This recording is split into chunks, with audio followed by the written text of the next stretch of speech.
That was the crowd. I was trying to do the crowd. You know how the crowd be.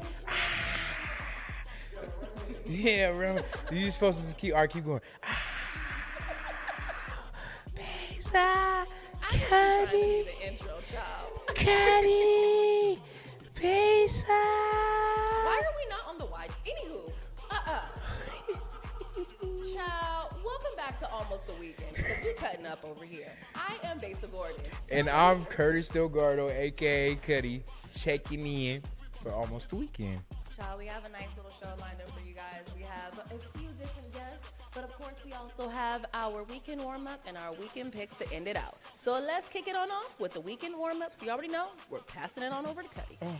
You already know, and starting off my weekend warm-up, the event is actually happening right now, but I'm still telling you about it because you still got time to get there.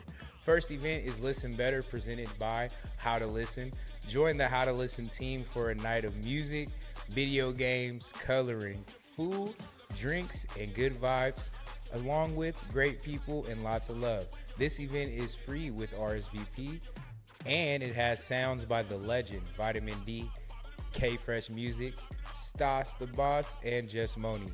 Like I said, this is happening right now as we speak, but you still got a chance because it doesn't end till 11 p.m. So beat me down there. And let's tap in. This will be happening at the Metier Brewing Company, the Cherry Street location. And like I said, this is going on from 7 to 11 p.m. And that RSVP link is on Eventbrite. Moving on, starting off our Friday, we have the official Alt launch party. So shout out to our friends and partners down at Alt Coffee, which featured me for Creators Cup. Pull up and celebrate Alt's newest retail home, Lululemon, the U Village location. There will be a tasting available, live art created, music, and more. This is happening Friday, December 12th, starting at 4 p.m. And this is an open invite event, so just make sure to pull up, bring a friend or two, and come have a great time. Like I said, it's happening at Lululemon. This is at 2656 Northeast University Village Street. So make sure to come catch a vibe, and remember to always sip different. Planning ahead, we have the Legion Legacy Holiday Toy Drive presented by Empower at the Bridge Foundation and Legion Legacy Foundation. The community event invites 12 holiday shoppers and local residents to meet prominent Seattle Seahawk legends while donating new unwrapped toys to children in need. The Legion Legacy Toy Drive is a highly anticipated event combining community, goodwill, with the presence of inspirational local figures. This is happening December 20th at the Legion Sports Bar from 12 to 2 p.m. You can find tickets now via Eventbrite. Event reminder, the Get Got Podcast Homecoming Edition presented by Playmakers. Join Beast Mode and Mike Robb for one night only event packed with authentic stories, wild energy, and hometown pride as they have a live recording for the Get Got podcast. They'll be joined on stage by Seattle sports legends, celebrity guests, and local icons to talk to all things Seattle. From the city's sports culture and player inside stories to bold predictions for Sunday's Seahawks versus Colts matchup. This isn't just a live taping, it's a homecoming celebration, and it's happening December 13th at the Fremont Studios, and tickets can be found now via Eventbrite.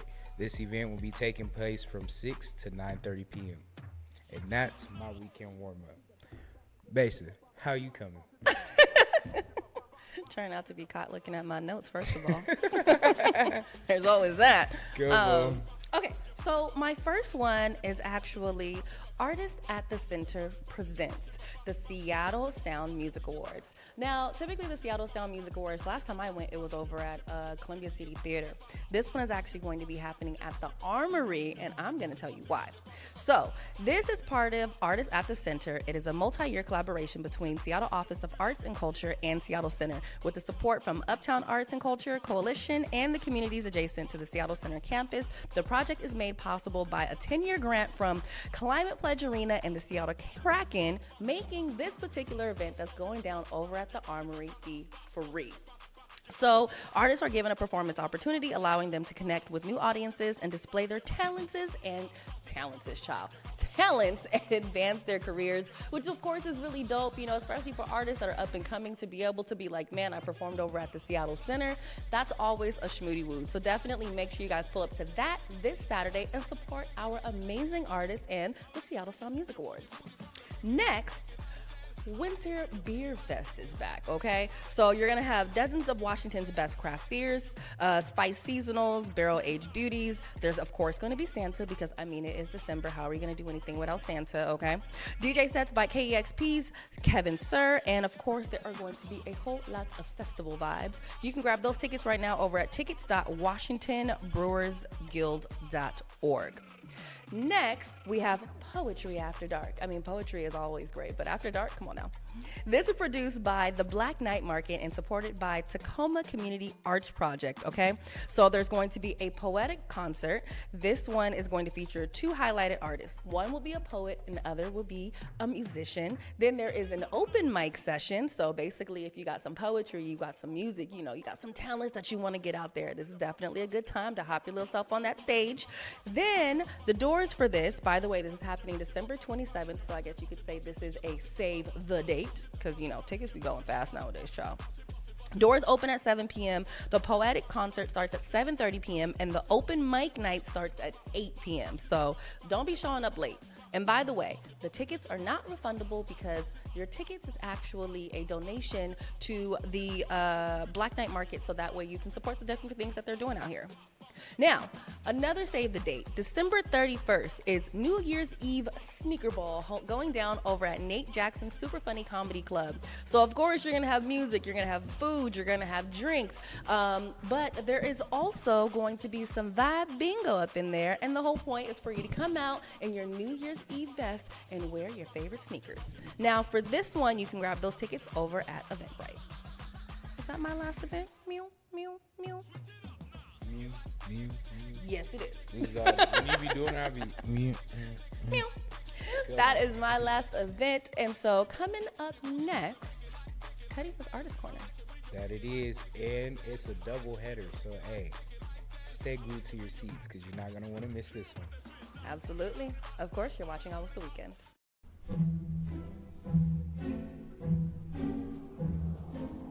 Pacific Northwest Ballet is thrilled to be back on stage with your favorite holiday tradition, the Nutcracker. Brighten your holidays with this timeless tale performed by PNB's incredible company of dancers to the live magic of the PNB Orchestra playing Tchaikovsky's classic score. Treat your loved ones to the Nutcracker at Seattle Center's McCaw Hall. For tickets, visit pnb.org. Welcome back to Almost the Weekend. It's your co-host, Cuddy here, and it's another Artist Corner. But yeah, I got a double header tonight, but kicking it off, I have a very special guest, somebody that, hey, I didn't walk the same halls with in high school, so we definitely go way back. This one hits home. And tonight, I have someone who, hey, you might have seen him on the basketball court, you might have caught him on stage, or you might have seen him on your timeline when it comes to Instagram or one of his funny skits. So allow me to introduce to you tonight, Xavier Smith. Yes, sir, man. Come What's on. up, man? What's up, brother? How you doing, man?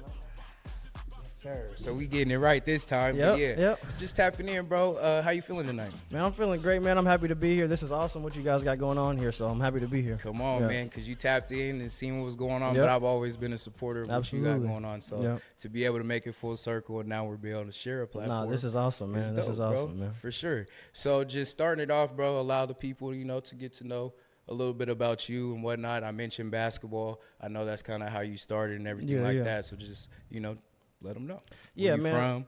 from? You know, I'm from Seattle. Like you said, we shared the same halls at O'Day High School, so I'm born and raised Seattle. Everything about me is Seattle, and basketball is the foundation of, like, my life and who I am. And my transition into comedy and anything business I got going on, everything stems from the work ethic and things I learned in basketball. So I'm never leaving basketball. Basketball's always with me, but I'm definitely on a different path now with comedy and creation and entertainment, acting, writing. I have a whole bunch of stuff going on. So I'm definitely excited about this chapter and phase that I'm in my life. And yeah, man, I'm just happy to be here, creating, having fun. Right. Yeah. And this is an opportunity for me to, like, get to know you in a different light, because I've always wondered, like, where did the comedy come from, bro? Everybody like, wonders that. You feel me? Because it's like when we Everybody. went to school together, like, it was just basketball. You feel me? And you was on it. Like, the work ethic was unmatched. We knew that, hey, this is what bro's on, and he's going to take it to wherever he wants to go with it. So it's like, at what moment, like, were you always a comedian? Was it like a class? Because you're also kind of quiet too. So I know you weren't a class clown. I was how quiet. did that work? I was quiet because I knew the crazy stuff I had in my head, and I didn't want to get in trouble. I'm trying to keep it calm, so I can keep my grades in order, so I can play basketball. Because I know if I let it fly, I'm not going to college. So I got to keep it together in class somewhat. But no, a lot of people wonder that for the same reasons. I have my head down, working. That's just stuff my dad instilled in me, like, don't get in trouble, keep your nose clean, play basketball. Shout out to Unk, too. That's a good man right there, my pops, bro. He's wild every time. Crazy. That's another reason why I feel like I'm funny, because my whole family is wild and funny, But behind closed doors, we're all saying wild stuff and just having fun. But creatively, I started writing first. Just like I had some free time in between on my first professional season. After I came home from San Antonio, I was with the Spurs in training camp, and then I came home, had some downtime, and I just started writing. I was working on a novel, a book. And then in that time, I was just tapped into my creative mind, and then I just got into comedy just naturally and organically, and I tried it out for the first time. I did well. I got a good reaction. It felt super good, and I kept going, and I found a new thing I liked about it every time I got on stage, and that just manifested into kind of like what it is today. So what was that first time that you tried out? Was it like, did you go do an open mic? Yeah. Was it just, hey, in front of the family in the living room? Like, what was that you tested that out? I went down to Tacoma Comedy Club. So, like, before I went down there, I just researched, like, how to become a stand-up comedian. Do they have comedy in Seattle, in Washington? And, they popped up the few comedy clubs we do have. So I went down to Tacoma. And you can usually sign up. So all the comedians, like, who are doing open mics, they put their name on this list, and the club picks who gets to go up each month. And I just went the next day. And I put my name in the lucky bucket, so you could sign up when you get there, and they drop your name in the bucket, and if you're lucky enough, your name gets pulled out, and you get to go up. So I didn't know if I was getting up or not that night, but I had some stuff prepared, and I went up there for 3 minutes.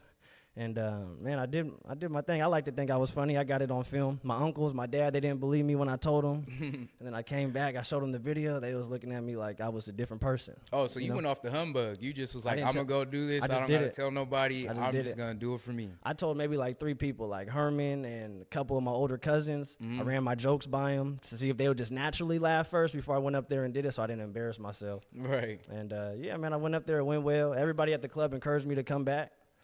So it's kind of just been like, it's kind of been like history from there. I don't want to sound corny, but it has been, man. But basketball, I was still playing basketball. So every time I left and I would come home in the offseason, that's the only time I was doing it. Okay. So I've been doing it for like almost 3.5 years now, but I've only done it like 4 times in total while I was playing basketball. You see what I'm saying? Right. Because I was only able to get on stage a couple of times in between my seasons. Right, that makes sense. Yeah, man. Heard you. So you made the most out of it, though, because it also developed you to you starting your own show, which we'll get into. Yeah. But before we get into that, I wanted to know, like, was it certain comedians, or like, where were you doing your homework at to kind of like, all right, now that I'm going into this comedy lane, you said you Googled, like, how do I become a comedian? So like, after taking that note, like, where did you take it further to be like, okay, bet, maybe now I'm looking at the Martin Lawrences, the Mike Epps, the Nate Jacksons, like, who's somebody that you would say that you kind of modeled your style after, or just ethic as far as in that lane? Because that's different than basketball. And I try to look at it, I try to connect it to basketball. Like, I try to be a student of the game, of the comedy game. And I'm definitely a student of people like Chappelle, Kat, Kevin, like all the greats, Richard. But when I first started, I was just so naive to like even what stand-up comedy truly was. Like, I saw like Cat Williams, like Pimp Chronicles 2, like I saw that, like the classic stuff. But like all my favorite comedians, I just know them from like TV shows and movies. I didn't even really know about their stand-up all the way until like Kevin Hart, Laugh at My Pain, and Grown Little Man started to come out. I got a little older. But once I started to get into it, I did my full research, and I noticed like I just gravitated towards like the likings of Chappelle and stuff. Kind of just like I like the way he used his brain and connected like real life things and made them funny. Right. In a serious situation, but made light of anything. And that's just kind of how I naturally think. Nothing's ever too serious for me, but yet everything's super serious. So I think that's kind of the lane I try to go down. I think that helps me a lot. Yeah. All right. And then transitioning into the stand-up comedy, you started your own comedy show called They're Just Jokes, which I've actually got to be a part of the filming of the very first one that you kind of took the La Russell approach and did it actually in your own backyard, which I thought was player. You feel me? From what you had came to that first one, that was actually our first festival. Festival? That was the Maybe Crazy Festival. Oh, okay. So you were a part and of then I something did even first bigger. and the second one because we did the Maybe Crazy. Yep. Okay, then you cool. came and helped me with the second one last summer. So like you said, we'll talk about both of those then. But Yeah. since I let it off with They're Just Jokes, I know that is a weekly residency that you have, and it's a comedy show that people can come out in which you headline, but also give the opportunity to put on a lot of other comedians. So let's just talk about that a little bit. Yeah, man. When I finally came home playing basketball, I finished in Greece.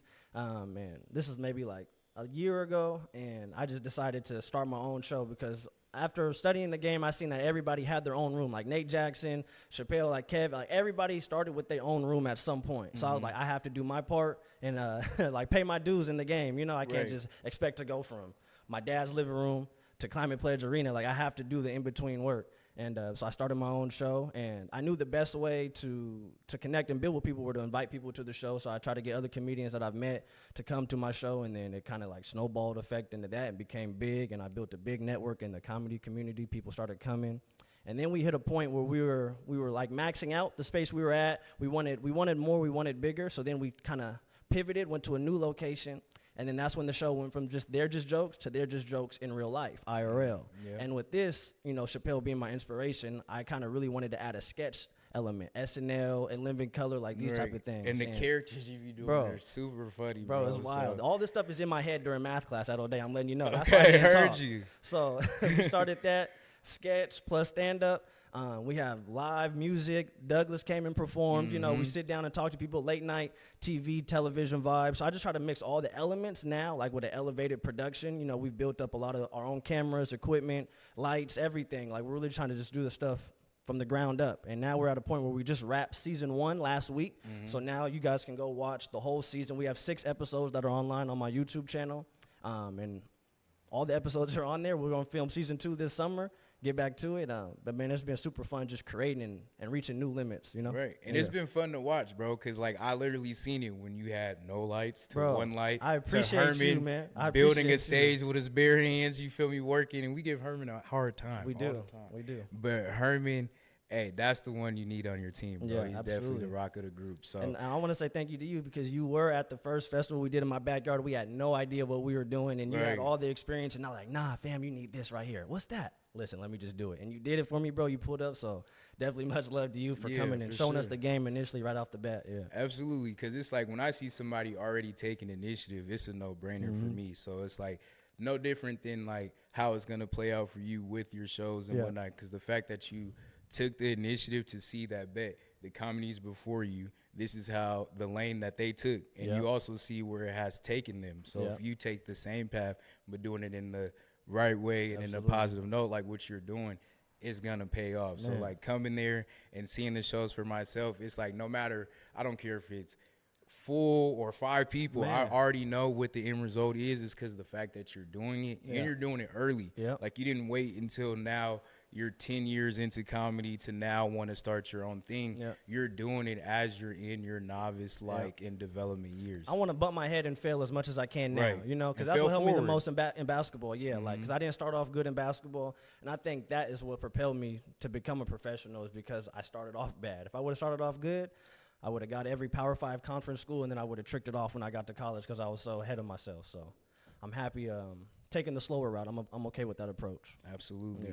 And then just talking about like where you are and then transitioning to where you're headed, like what do you see for They're Just Jokes, the comedy show, like the stand-up, and then the IRL, and then also like we had mentioned the Maybe Crazy Festival. I mean, what I see with all of it is just growth to whatever we imagine. You know, literally, we had no idea that we were going to make it a sketch and variety show at first when we started it, when you first came. But that's where my mind took it, and we have the team, and we just made it happen. So whatever, like, my mind comes up with, like, I feel like I just want to be in a position to do whatever is in my mind. I'm really happy that we're able to get a season under our belt because now we have a proof of concept that we can put a show together, highlighting some of the other special talent we have in the comedy scene here because I think not too many people know about local comedy here in Seattle. So I'm happy I've been able to be a beacon of light, I guess, and shed some light on some other people as well. But I want to keep taking things as far as I can take them. You know, I don't have a limitation in my mind at all. I want to go as far as I can go. Yep, and then speaking to you as a headliner to kind of give you your flowers and shine that light on you, bro. You've done countless shows. You feel me? You shared the stage with some of, you know, some top names, especially like CP. Come on, man. Chris Pat. Like, bro, talk to me about that. Talk to me about like what goes into like your headlining sets when you're doing your own thing, but then also when you're now like opening for somebody else that you know is like at a level that you're aspiring to get to. Yeah, and I like that question because, like I said, everything ties back to basketball for me. So it's like when I meet somebody like CP or just anybody that, like you said, I want to be, I see myself going that direction, I'm just listening. I'm asking every question I have in the back of my mind. I'm telling them the things I feel like I'm doing wrong to just hear what they naturally say, even if I don't agree with it. You know, I just want to hear what they have to say. But me, like with my own development as a stand-up, Ralph Porter, he was a comedian that has started here, and he's came back and he's given me a lot of advice. He's gone on to do big things, but he told me MC, right? For he the Maybe MC'd Crazy, my festival, exactly. Yep. Yeah, he told me when I first started, he said he has no doubt in his mind that I'm going to make it and be successful in the world of comedy because I know what it takes to be successful already. He said just apply everything that you did in that field to this, and you should be okay. And that's what I've been doing, and my material and my stage presence and everything on stage has continually evolved, and I feel like I've gotten funnier every step of the way. People are gravitating towards me, so I'm just super thankful for the journey, man. I'm learning a lot every day, every time I'm on stage. So yeah, man, it's cool. Yo, and then before I give you the chance to like let the people know where they can keep up with you, I know that you have an upcoming novel and whatnot. So, you know, just want to give you the platform to speak about that. Yeah. Give a little details what the people can expect to read and whatnot, and just Yeah, for all my readers or just people who like stories, I am releasing a novel. Written by me fully, because some people don't be writing their books. That's what I found out. What? Yeah, man. They got ghostwriters for books? Hey, AI is out here, man. AI is real. It's They're a real Chat thing. GPT and New York bestsellers. That's crazy. So this is a real story straight from my brain. It's called Good People, Right Person. And generally the premise of the story is a person on his journey trying to just decide his moral compass, if he's a good person or not. And in that, he falls in love with the lady, and they're both trying to figure out if they're the right people for them, you know, and they're trying to be good people, but at the same time realizing it's not always about being the best person, but just being the right person for somebody else in a relationship, you know, because oftentimes don't let that go over your head, listen, man. It's not AI, it's X, man. Come on, talk heavy, bro. Yeah. That's crazy, yeah, bro. I'm excited proud for that, of you, man. bro. No, I appreciate that, man. That's hard. Okay, well, yeah, before we get out of here, bro, I'm just going to have you look at that camera, this camera right there. Here. All right. Let the people know where they can find you, where they can keep up with all your shows, the book release, the episodes that's coming out. You feel me? Give you that lane right there in that camera. You can find me social media, XSmithENT. My YouTube channel is Xavier Smith ENT. You can find me on my website, XavierSmithENT.com. The book will be released on there as well.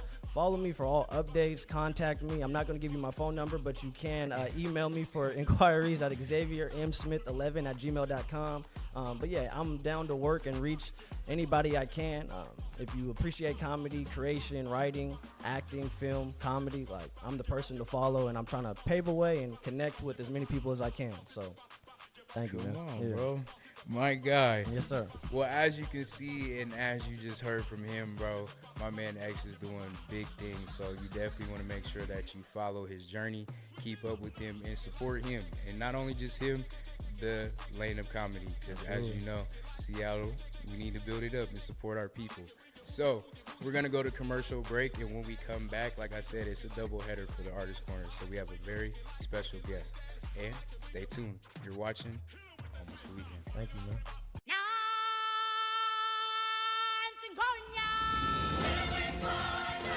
Join the Circle of Life at the Lion King. Experience the world's #1 musical. Don't miss your chance to see The Lion King, one of the most awe-inspiring productions ever brought to life on stage. Give the gift that roars. Returning to the Paramount Theater December 4th through January 4th. Get your tickets at stgpresents.org. Welcome back, and tonight on Almost the Weekend, we're tapping into the vision behind some of the dopest visuals shaping Seattle's creative culture. Joining us is Eric, one of the lead cinematographers behind Shot by Uzi, a rising cinematography collective known for its sharp storytelling dynamic camera work, and the clean cinematic style that you've seen across your music videos, branded content, and cultural moments around the city. Eric is a part of a team that is redefining what Seattle looks like on screen, tapping in with artists, creatives, and brands to elevate the scene frame by frame. We're excited to dive into his journey, his creative process, and the movement Shot by Uzi is building right here in the Pacific Northwest. Eric, come on, what's up, brother? What's up, bro? Every time, bro. I appreciate you joining me. That's good to be here. Come on. I was happy when you hit me. It was like you wanted to be on, bro. I was like, yep, it's good. Because it's like, not oftentimes do the people behind the camera get the chance to be in front of the camera and get their flowers and their appreciation, bro. Because that's true. what you guys got going, and then just you specifically, just from the work that I've seen you with my own eyes and been a part of, bro, like you go crazy, bro. Every time. It's a great vibe. You're always ready to work, and you feel me, the creative vision is always there. So how you feeling, bro? I'm good, bro. Just chilling. It's been, I think, almost a year since I've been on a podcast, so it's like, I heard you. It feels good to be back on one. Absolutely. You've been working, bro, in and out of town. You feel me? Shooting videos all over. How's everything been going? What you been up to? What was the, some latest projects you've been tapping in with? It's been good, bro. I think it was like last month, I came back from Mexico. I had some work over there. But I've been working on this project where, I don't know if you're familiar with Real Clip doing like an album with all the rappers from Seattle. Yeah. I'm doing that, but on like the Mexican grupos, like the groups, you know? Yeah. Because that hasn't been done before, so it's like I want to be the first one to do it, you know? So I just finished up shooting 12 groups, and I got to finish the album before the year ends, so I'm just working on that right now. Got some time, but you've been working. So before we even get to, more things like that for the people who might not know you yet, just let the people know a little bit about yourself, and then just about like Shot by Uzi, So, I'm from Federal Way.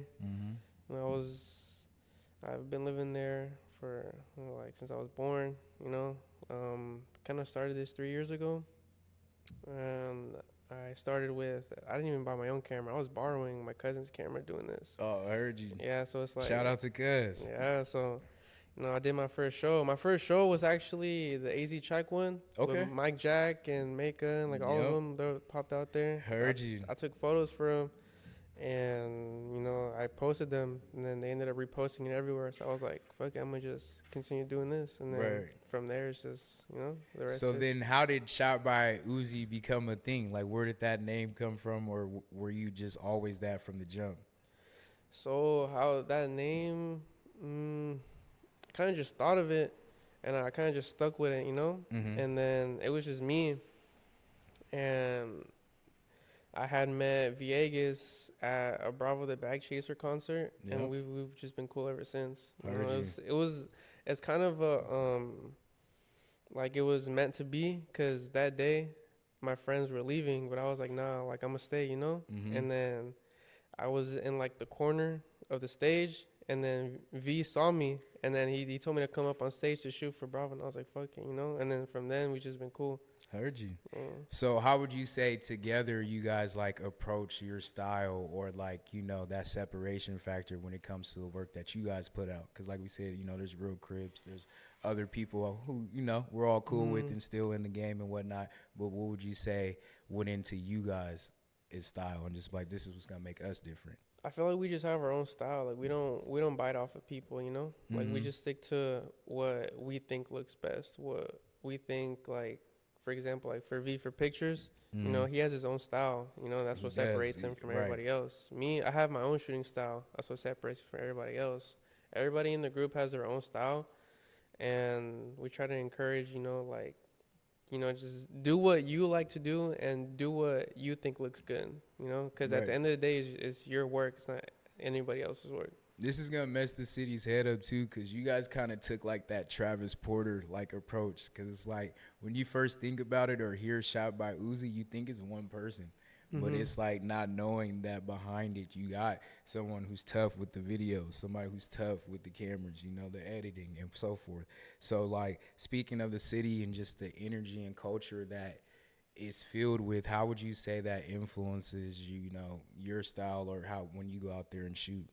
especially like, you know, you travel, you go to other places and whatnot. How do you carry the city's influence and just culture with you? I kind of just, you know, just stick with because my style is mainly like run and gun, you know? So it's like, that's what I've always been used to. I've never really been used to like sets, like actual sets, because, you know, where I'm from, you know, we don't got money like that, you know, for sets. So it's like, it's more like a run and gun, you know? So I kind of treat my videos like a run and gun, but like a set at the same time. And I just bring that everywhere I go. Right, and then that kind of leads me to my next question when I was going to say, like, when you're working with clients, like, what kind of goes into your ideal creative collaboration? And so what you're saying, your style is more of a running gun. What's some of, like, the standout artists that you've shot for, you know, that's either whether it be a viral video or it's just, like, you know, you had a great time shooting it? So for me, whenever an artist books me for a video shoot, I always treat them like a celebrity. I always treat them like they made it, you know? So like they're encouraged to like do more music, you know? Because sometimes like videographers out here, they just treat like a normal artist like, you know, like nobody, you know? But me, I treat them like they already made it, you know? So like they feel some type of way and they feel comfortable shooting the video. Absolutely. But one of the artists that I really did like working with was like Mafi, like when we shot the video on the boat. Oh, the Imagine video, bro. Yep. For those of you who don't know, this is the man behind it. You feel me? Me and bro put it together, but he shot the Imagine video for us. So the one that went crazy and was on Back on Fig and all that, that was my boy. So he was hella cool, bro, like on throughout that whole time, because I've never been on a boat. Right, you told me that. I was shocked. I'm like, bro, you done done everything for a video. You haven't been on the boat yet? Hell no. I haven't been on a boat, and I was feeling seasick, and I was like, bro, like but good thing he was cool about it, you know? And then, you know, I just ended up smoking. I felt better, you know, but throughout that whole time, like, I just thugged it out, but shit, at least now I know I get seasick. Right. Give my man some Dramamine. So speaking of projects, and what would you say that one has pushed you the most creatively, or is there another project that stood out to you that you would say like really pushed your limits? Someone that's really pushed me is Lil Claire. He is the one that's really Come pushing on, baby, me. fail. Come on. He's the one that like really like, okay, like I want to do this and this, but I also want your style to it. And then we do it, and it's like after that we hop on FaceTime, you know, and then he tells me things that he wants in, you know. He's really the one that be pushing me to my limit, which is what I like. That's what's up, bro. And then just speaking of limits and just all things that go into like videography, what do you feel like people misunderstand the most about cinematography and just like what you guys actually do or we do? I feel like a cinematographer is more like treatment. Like they focus more on the cinema, like the color grading and making it look cinematic. And videographers, I feel like it's more like business. Like they capture like a business video, like a reel, you know? Cinematographer is more for like movies. At least that's what I think. Heard you. And then so just transitioning to more of like the growth of you guys as collective and just considering all the projects and like the work that you guys put in thus far, like where do you see it evolving to? Like where are you headed, you know? I mean, for us, well, at least I can't speak on the rest of the team, but I could at least say for me, I had a good run in like the music scene, in the rap scene, and I wouldn't say in the Mexican scene yet because I'm just starting like the album, but I've been looking more towards like quinces and weddings because the profit, you know, it's better profit, you know. Right. But yeah, that's what I'm leaning more towards. But I'm still open to shooting like rap videos and, you know, like how I always am. Nope. And then speaking of the different dynamics of like what you could shoot like out of right now, what you've done, whether it be covering a concert or going on tour or just shooting a run and gun music video, what would you say is like your favorite or preferred? I would say like when it's like a big artist shooting a run and gun, like they're always hella fun, right? Because it's just like this, it's just quick, right? So it's like it pushes me to my limit because I gotta come up with something really creative on the spot like that. So it's like it gets me prepared for, let's say if I have another one with a big artist, it's like, okay, I'm ready now. I did it before, I could do it again. Right. for somebody that's a young creative watching, or that is your peer in your also respective field, like what is some like advice that you could give to someone that's like trying to get into shooting that doesn't know where to necessarily start? Shit, if you want to get into shooting, you gotta do it for the love of the game. Cause at the beginning, there's no money. There's no money. You don't get no love. People make fun of you. Like, you just gotta break through it. You know, like when I first started shooting when I shot my first music video, I had people laugh at me. Right. Yeah, and now they're not laughing no more. Now it's different. It's not so funny no more. Yeah. Right. Okay. That's what's up, bro. And then before we get transitioned into the game that we like to call rapid fire, you know, rapid fire 10 questions, usually like one answer questions. Is there anybody that like you want to work with as far as it's out there in the music industry right now that you haven't, or, you know, whether it be in the city or internationally or national, because, you know, you go to Mexico and whatnot, who would be that person that you would just have to work with? Like an artist or artist-wise, yeah. Artist. Damn, there's a lot of good artists out there. I would say, I can name a rapper and then like another one in the Mexican scene too. Yep. So I would say a rapper would be Draco the Ruler if he was still alive. Right. Draco the Ruler. R.P. Draco. Of course. And Mexican scene, I would say Peso Pluma. Peso Puma? Yeah, Peso Pluma. Okay, I heard you. I got to look bro up and get familiar with dog. All right, so like I said, so we have a rapid fire game. I'm going to ask you 10 questions, usually one answer, all right? So favorite camera body right now? FX3. FX3? Yeah, okay, FX3. I heard you. Prime or zoom lenses? Prime for cinematic and treatment, and then zoom for running gun. Okay, I heard you. Color grading or raw natural tones? No, color grading. Color grading. We just answered that when you said Draco. Most used piece of gear besides the camera? The stabilizer. Stabilizer? Yeah. Heard you. Gritty street visual or polished cinematic look? Depends on the song. Depends on the song. Yeah. Heard you. Early morning shoot or late night shoot? Late night shoot for the vibe. For the vibes, okay. Favorite Seattle neighborhood to capture on film? Pioneer Square, next to Arc Rivals, how they got that Oh, alleyway. yeah, that alley. Heard you. Music video or commercial project? Music video, all the way. Okay. One word that describes your shooting style? Shit. I would say different. Different. Yeah. Heard you. Absolutely, bro. Well, yeah, I appreciate you coming on, bro. And before we get you out of here, I just want you to look at this camera right here. Let the people know where they can find you and keep up with all your work and just further the support from here. Shit, on my Instagram, 808 Erics, or on the other one, Shot by Uzi. And YouTube, official Shot by Uzi. You know, if you guys ever need any bookings, you got shout out my boy Diego, Mav 4K, Gordito, Rico, Viegas, and Irving. So just shout out the whole team. Bro, I appreciate you coming. It was a pleasure having you. And I appreciate you guys staying tuned for another Artist Corner segment. And, hey, we had a doubleheader, so can't beat that. We're going to go to another commercial break, but when we come back, we'll be rejoined by my good sis, Besa. And yet we have another special guest. So that's 1, 2, and now 3. So you're watching Almost the Weekend. What better way to spend a Saturday than celebrating Black history? Join the Seattle Public Library on Saturday, December 13th at the Douglas Truth Branch to commemorate the 50th anniversary of its community-chosen name, honoring Frederick Douglass and Sojourner Truth. We will see you there. Welcome back to Almost the Weekend. I am Besa Gordon, and right now it is time for Community Corner. So let me tell you a little bit about our guest. Today we're also joined by Brian Den Hartog-Lindsey. Clearly we're having a good time over here, don't mind me. Curator of the African American Collection at the Seattle Public Library's Douglas Truth Branch in the Central District. This year marks a major milestone, the 50th anniversary of the branch being renamed to honor Frederick Douglass and Sojourner Truth, two defining figures in American history and the fight for liberation. Brian's work focuses on preserving stories, highlighting culture, and making this history accessible to our communities today. Welcome to the show, Brian. Thank you for having me. You're welcome. Thank you for coming down, and as some people might be able to hear outside, bearing with the weather, child.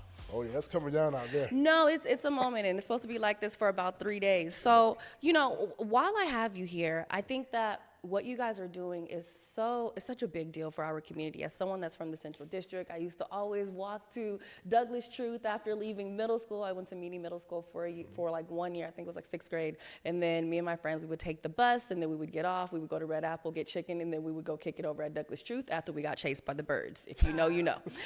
Those birds were unforgiving. Well, before we actually get into the interview and talk about what's going on this Saturday and its significance for our community, I don't know if you heard, but we got an award for our film, The Soul Pole, which obviously is right outside of Douglas Truth. How about that? I didn't know that. It's pretty cool. You learn something new every day, That's right? We do. So welcome to the Black Media Matters studio. Now, really quick, friend. Okay, so for viewers who may not, fully know the history, can you walk us through how the renaming came to be 50 years ago? Sure. So the renaming of the library was a very community-driven effort. By the time that the library's name changed, the Central District had become predominantly African American. So the Douglas Truth Library, as we know it today, used to be called the Henry L. Yesler Library, named after one of Seattle's early pioneers, and they wanted to start a library in Seattle. So something I didn't know at the time, up until recently, is that Black folks haven't always been the majority in the Central District. So in the early 1900s, there was a huge Jewish population, and then Japanese folks moved in, and then some Black folks started to trickle in here and there, but by the time we got to the 60s, that's when the huge influx of Black people moved in. Call it the Great Migration, people moved from the South or whatnot, but that's when the population exploded. Mm-hmm. So with that said, like, the demographics that the library itself was serving had changed. In some ways, they didn't know how to handle that. They didn't know what to do. So the branch librarian at the time, Jim Welsh, decided to see what he can do to kind of like change the dynamics of that, because circulation numbers were down. And actually, the library system as a whole was actually thinking about closing the library in general.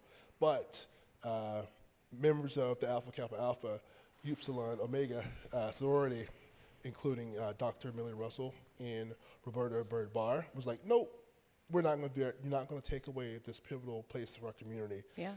So they began efforts to actually,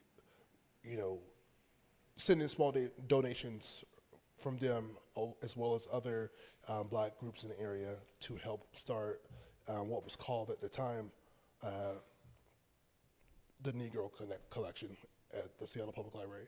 So what they did, they started out with 352 books, and that kind of just set the tone for moving forward as far as keeping the library open, because they were actually, the bookmobile that was used was storing a lot of their materials there in the basement. So they thought, well, we're going to eventually close this branch, so why don't we just store stuff? Mm-hmm. So, but once we got that collection started and started to reflect more of how the community looked, that's when efforts to remain open began. And fast forward a little bit, there was a community-led vote to determine what the name of the library should become. And there was 10 names on the ballot. And at the end, both Frederick Douglass and Sojourner Truth tied. Oh, wow. So instead of, choosing one or the other, they voted to combine the two. And they came to the Seattle Public Admin to say, hey, this is what we want to name our library. And after a while, they finally got around to approving it. And then the mayor made a proclamation at that time, and that's how it came to exist. So essentially, there was a need for that within the community, and for the community to also feel seen within that space. Oh, for sure. I mean, when you think about it, the name of the library didn't reflect the community. Mm-hmm. And I read somewhere in an interview that Roberta Bird Barr spoke that Henry Yesler was a man, but he wasn't a great man. So if you can read between the lines with that, and so black folks were like, we don't want to be associated with that. We want something that's going to reflect us and this community that we built. So, and that's why we got to where we are now today. And, speaking of the community, Douglas Truth has been a big pillar within our community for years. Sure, yeah. But we have so many black people that have moved to the Central District that are not like myself that, well, for me, like, it's part of my history. Like I was saying, I literally would take the bus from Meany Middle School, it was a ritual, go get my chicken, and then we'd walk down there, we'd go roam around, look at books, and just have a good time and do our homework. And Is then the we chicken would go. good? I want to know about the chicken. You've never had red apple chicken before it closed? No. I'm actually like new to the area. I mean, I've been in the Seattle area for 10 years. It was fire. Yeah. It was like chicken that you would get when you go to church. Oh, man. Yeah, it was very comforting. Hold on. It was fried, right? It was fried. All right, okay, just making sure. And if if the parents wanted to give us a little extra money, we'd also get some peach cobbler while we were there. Okay, all right, yeah.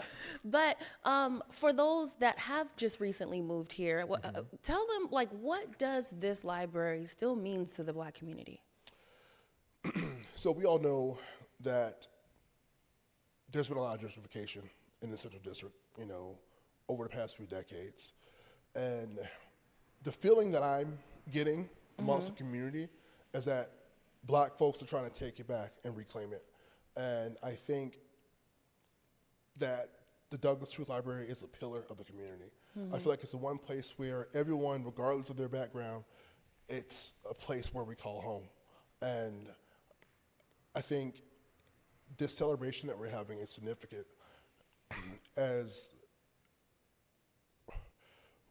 we try to change the tide and try to just take back what was ours and something to be proud of.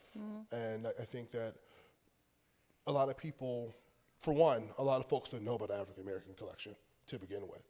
I see a lot of folks that I talk to on a daily basis, or people I meet out in public and tell them, hey, this is what I do. And I go, oh, I didn't know that the library had an African American collection. It's like, well, now it's a perfect opportunity to learn about it.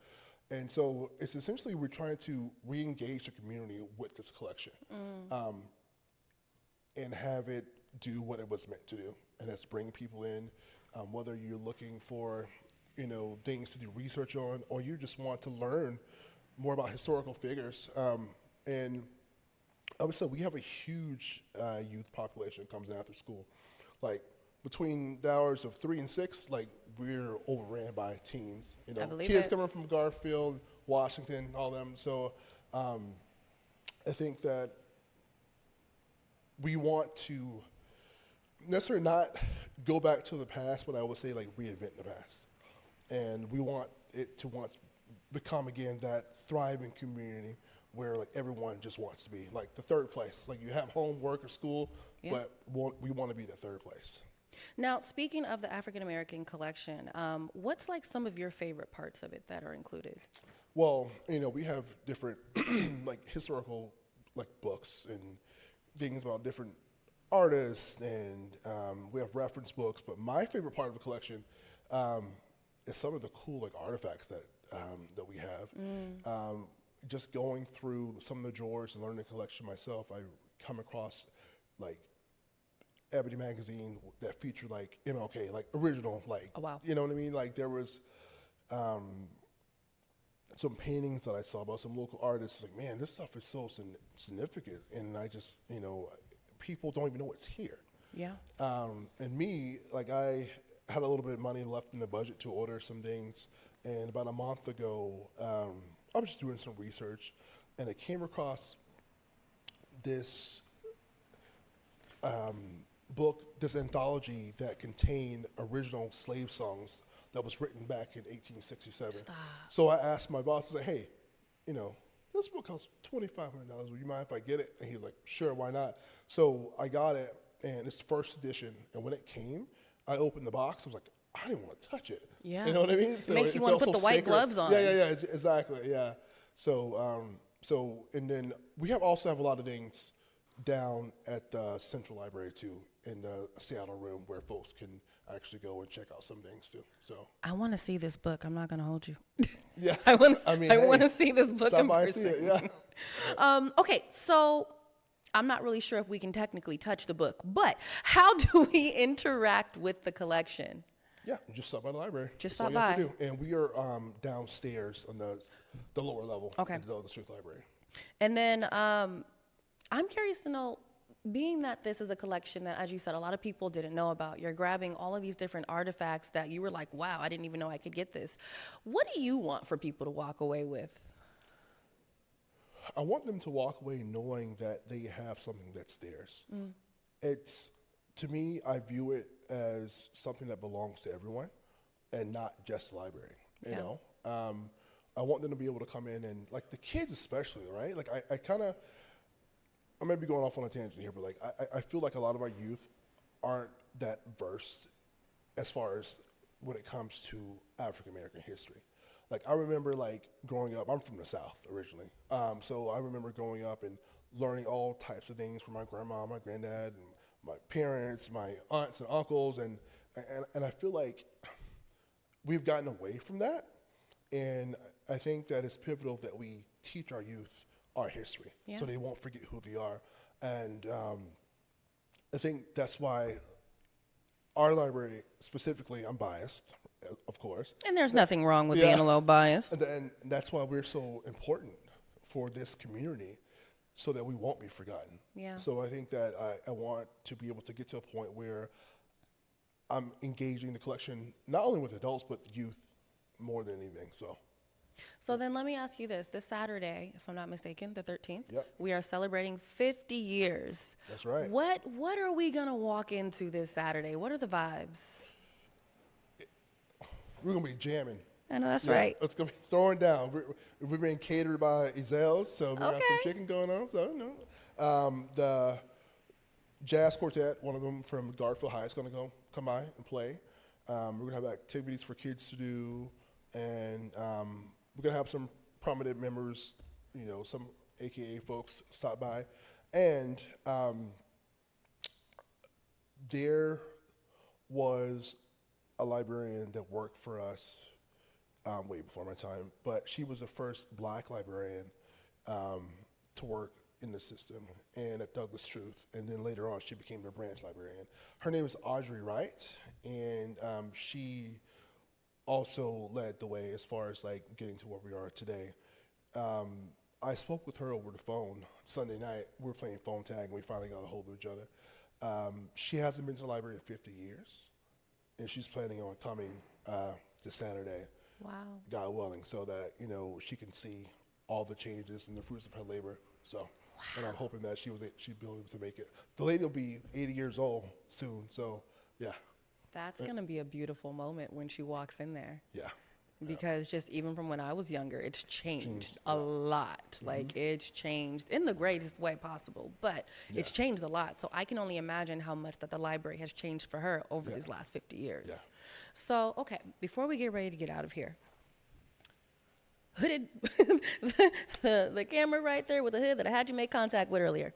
I want you to look right into that camera and let everybody know not only why they should come out this Saturday, but also why they should check out this collection throughout the year. Yeah.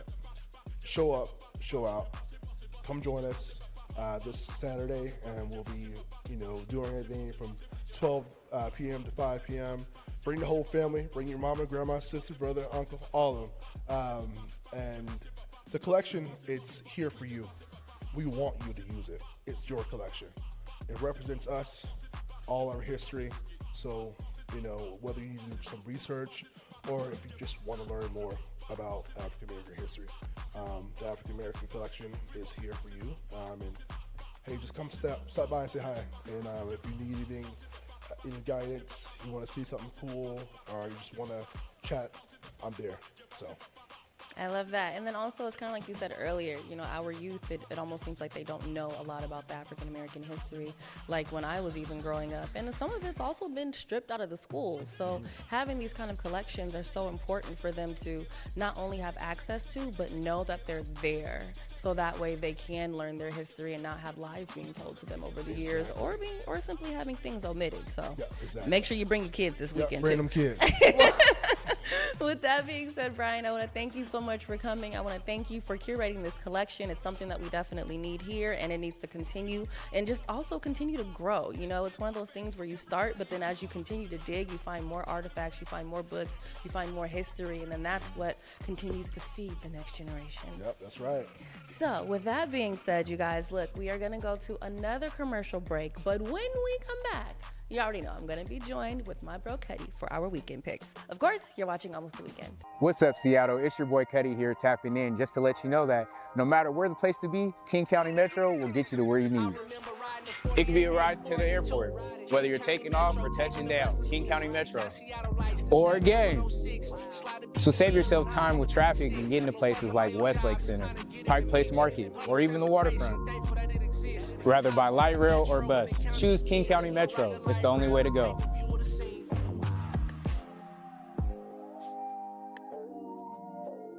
Welcome back to Almost the Weekend. I am Curtis Delgado, aka Cuddy. Oh, look at this evolution. Hi, I'm Besa Gordon. Yeah. You ain't think I was gonna take that one. Yeah, we changed things around. You know, I just kicked off the intro and whatnot, and now we're about to do our weekend picks. Next week, we're gonna have him kick off the show intro. See, now I'm got getting too greedy. much dip on your chip. Now I'm getting greedy. Where you going? I am gonna I'm gonna stop by How to Listen on my way out of here. Okay, so what I'm thinking is the Seattle Sound Music Awards, just because pop up, go check out the artists, see what the vibes are right about now. I need to see what that's on, because I need to get Mafia on that. That's on Saturday over at the Armory, so I don't know. Try to reach out to Lady Scribe and see if it's a tingling. Let's see. See if there's some space left over. Heard you. And then, of course, you have the 50th annual Douglas Truth. Can't go wrong I with mean, that. he said that there was a whole book that he found from slavery spirituals and things of that nature. Like, I want to see. I want to see the book. He was like, I barely wanted to touch it. I was like, make sure you get the white gloves out. We bet you if you touch it, it's going to bring you back. I mean, and that's why you wear white gloves. What was the show, what was the commercial, or not commercial, the cartoon with Martin, when he touched the watch and then he went back in time? My Friend Martin. Yeah, okay. See, that's why you don't touch it. Some things need to be in glass, Yeah, okay? And you just let it sit there. You don't put all your fingers in grease and all the things over it. You just admire it. So you probably, start grooving or something. I don't know. As soon as you touch it,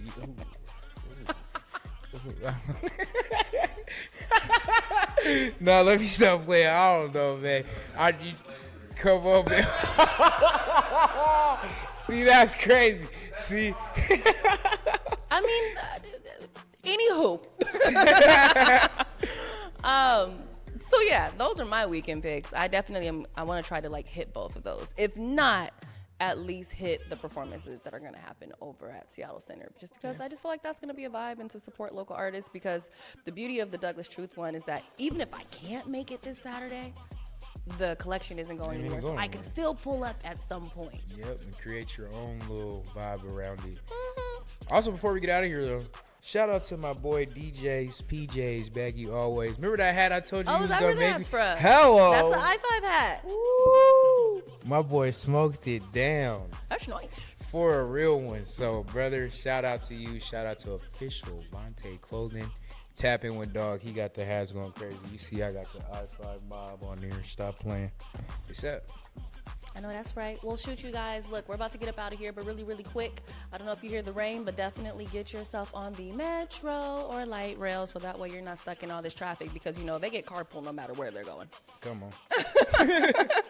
And, of course, look, if you guys would like to advertise right here on Almost the Weekend, you can always reach out to us at advertise@whereweconverse.com, and you can keep up with me on social media at Besa Gordon.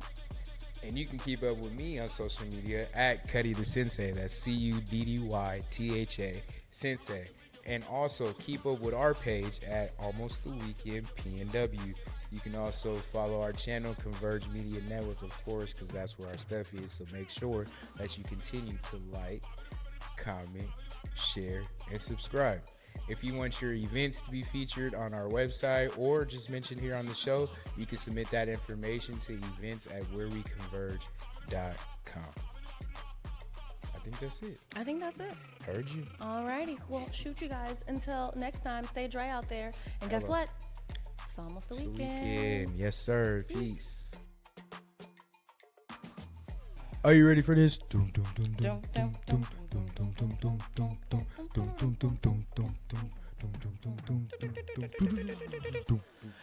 Hey, you remember that episode of SpongeBob when they was going in and it was all the different little things? And then he was doing a little bring it around. Squidward was going crazy. Come on. Oh, the good days of SpongeBob.